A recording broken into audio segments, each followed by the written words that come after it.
Hi, so this week in the Wiki project, we have two big things to do, but they're not really that big.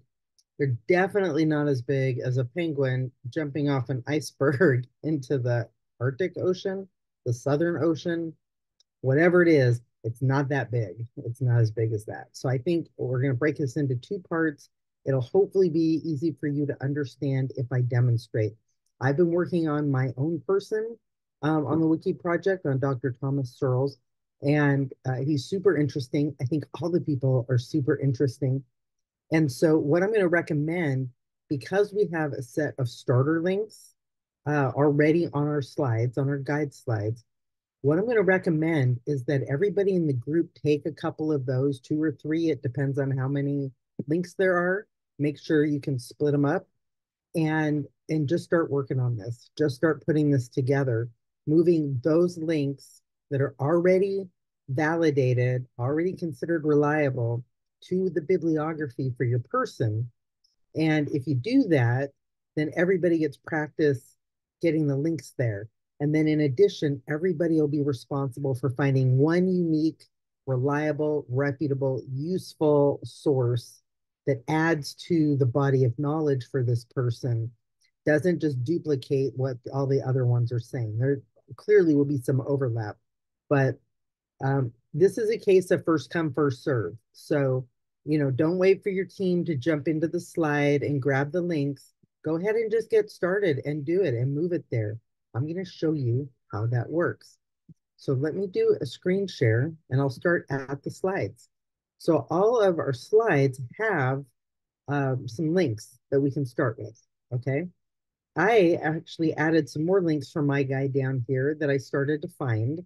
And if you find links and get them to me, I can add them to your slides also as additional resources.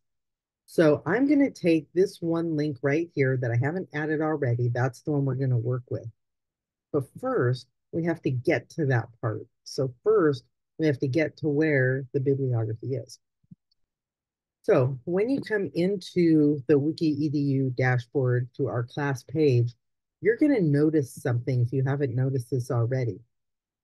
It's going to have, you've all been assigned to a person, to a team.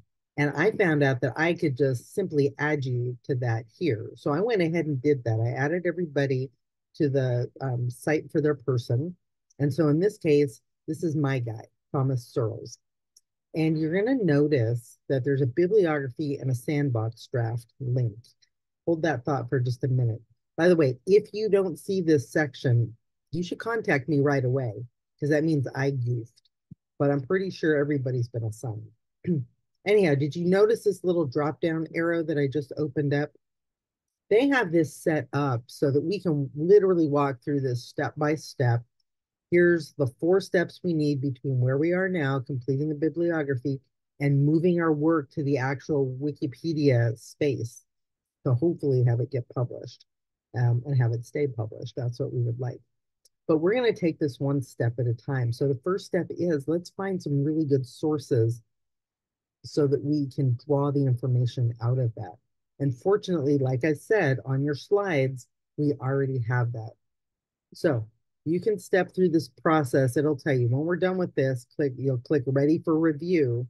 And that means we'll be able to, I believe, have Brianda take a look at it and make sure that they're okay.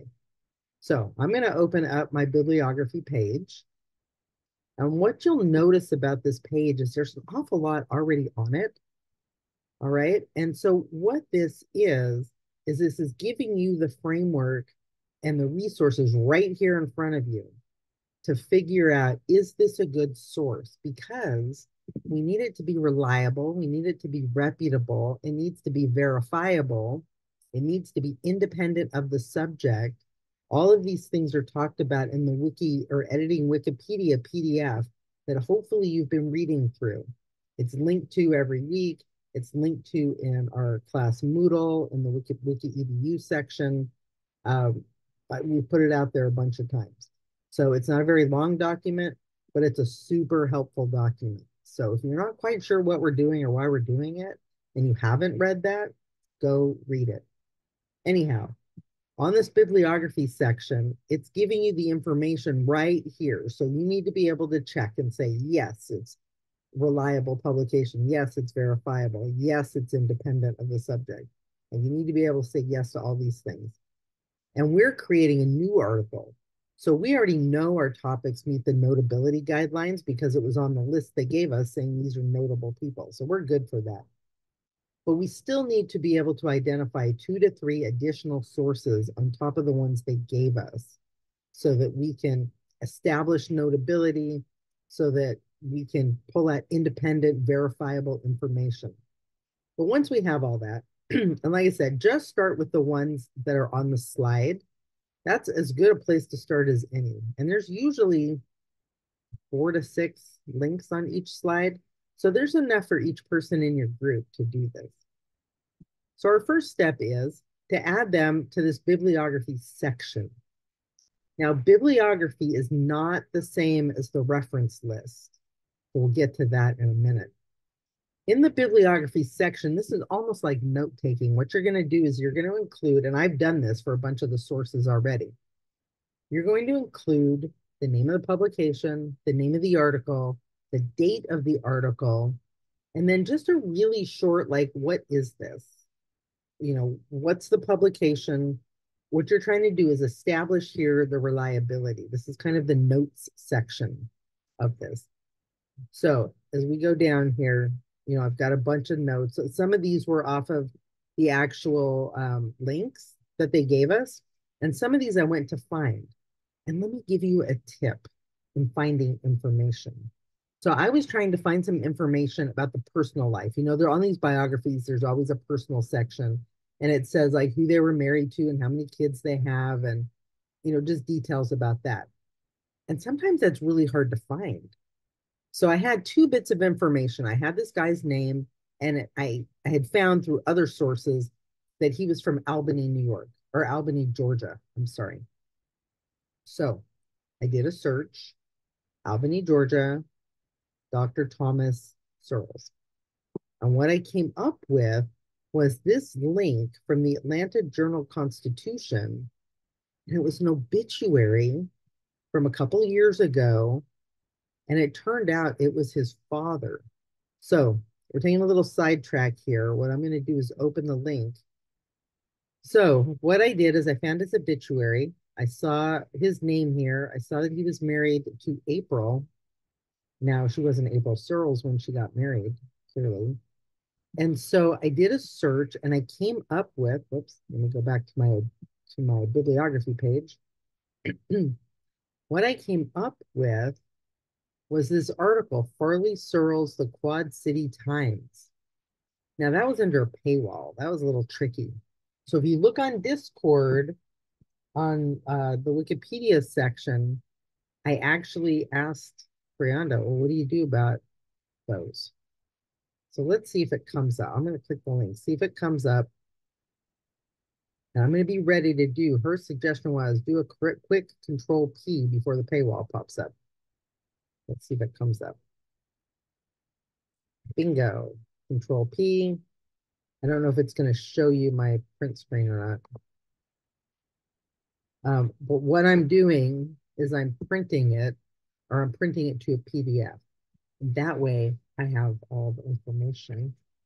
And I don't know if you can see this in a little tiny square, but I printed it off so that I can have the details. So super easy before the paywall pops up, lets you get the job done. And then you can use the information. And I found out that they got married in 2011 in Davenport, Iowa. I think, no, wait. She's from Davenport, Iowa. They got married in 2011 in Chicago, at the Chicago Cultural Center. And her maiden name is Farley. So I found all that information that I could use in the bibliography, and I was able to cite it here. Okay, so that's a little sidebar. Sometimes you have to pretend you're Sherlock Holmes and you have to hunt things down and do some searching. And I'm pretty good at searching, and our college librarians are really good at searching. And so if you need help finding a specific type of information, let us know. But let's get back to the main point here. So what we're going to do is we want to add something to this list. I want to add my 10th source. So I'm going to click on edit. It's going to load the editing window, and I'm going to come down here after the last source. So I'm going to hit enter. Now the problem is I don't want it to be a 2. It's its own thing. So if you poke around on the tools up here, you'll probably find what you need. You need to decrease indentation. So there it goes. And now let's go open that link. Oops, let's go back here. So I'm going to open this ECE department link. We'll see what that's all about. We'll add that to our bibliography. All right, so here we are. ECE department welcomes Associate Professor Thomas Searles. And this was in 2021. So I'm going to copy that. I'm going to make note that it's the University of Illinois, Chicago. So let's start putting information in. University of Illinois, which is not the same as University of Chicago that's up above. That's a different one. I'm going to copy the name of the article. Oops, no put a comma. And then the date is July 9th, 2021. And so what we're trying to do here is just put some basic information. So then I'm going to hit enter. We're going to hold that thought for a minute, because what I'm going to do now is I'm going to grab this link and make the citation. And the citation is what's going to go down in this reference section. So let me highlight this. Let me hit cite. I'm going to put in the link in the little box that pops up, and we'll see. Sometimes you have to, okay, so this pulled the information. That was really good. Sometimes, however, let me go back. Sometimes it'll pop up and say, you know, you have to do this manually. What that means is you click on manual, you say it's a website, because that's where I got it from, or a book or journal, wherever you got it from. And then it gives you all the information, and it's got certain things checked because you probably don't need 9 editors. But what you want to do is put in as much of this as you can. So it gives you the basic form. You put in as much as you can, and then what it does is gives you the link, gives you the citation. But we don't need to do that because it pulled it up automatically, and lots of things it will pull up automatically. You notice it's going to add it right here. Insert number 10. There's our citation. I come down here. Here's our citation. Now, we're not finished yet. You have to add one more type of information. We have to establish where this is from and give just a little summary of it. So he joined. The reason I like this article is it establishes when he became a professor at the University of Illinois. And so that was clearly right around this time, July 1st of 2021. And so it's the announcement that he is joining the ECE department, which is probably the electrical engineering, but I'm trying to see if ECE is spelled out here somewhere. And it's talking about all his academic background and his grant funding background. So UC engineer, oh, electrical, okay, here we go. The Department of Electrical and Computer Engineering at the University of Illinois, Chicago. So let's see if I can write all that down before I forget. This source is from the Department of Electrical and Computer Engineering at the University of Illinois, Chicago. That Dr. Searles has joined the faculty and contains, I love trying to type while I'm talking to people, information about his academic and professional background. So I don't know much about the University of Illinois at Chicago or about their engineering department. And so at this point, I'm assuming that they're a reliable, reputable source, and this was put out probably by their communications department, but I'd still like to go look. So University of Illinois system, click that link. Kind of what I look for is an about page right here, about. So this is They've got multi-campus, so it's a multi-campus university that has been a land grant, multi-campus land grant university that's over 150 years old. So let's start there. So UIC is a multi-campus land grant university that is over 150 years old. I've actually have heard of them before. I know that they do a lot of research. So you just have to read through this. You don't have to put all of it. What we're trying to do is just establish that this is an accredited university.